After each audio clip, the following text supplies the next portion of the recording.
Sobrang saya po talaga na experience kasi ang daming runners na tumakbo. Parang first time ko tumakbo sa province na ang dami pong participants.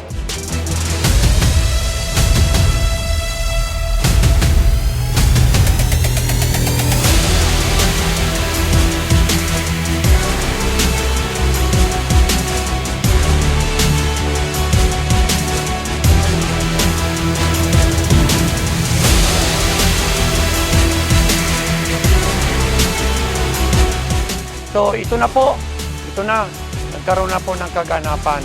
So talagang well prepared po kami dito.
So nabuo po to, talagang matagal na po to.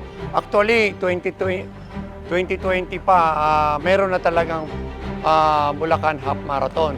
We decided to ituloy yung aming patakbo na Bulacan Half Marathon.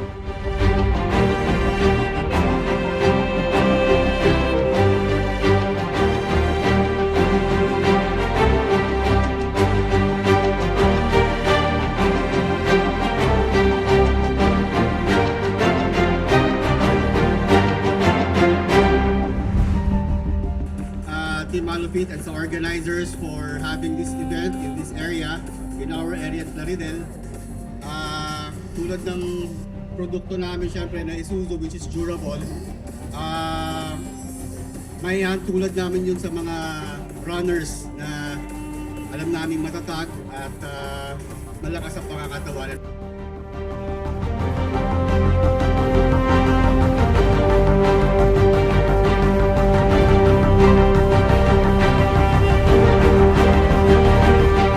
On behalf of Isuzu Bulacan, we would like to welcome you to Plaridel.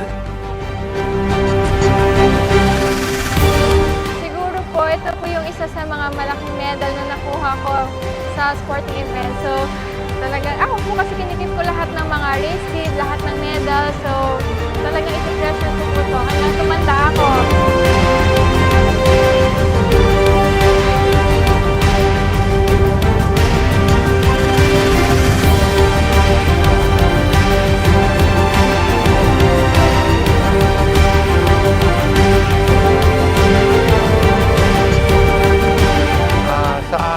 Aming team na tayo nagkaroon kami ng pagkakaisa kung paano ma-arrive, magawa itong isang napaka-successful na event.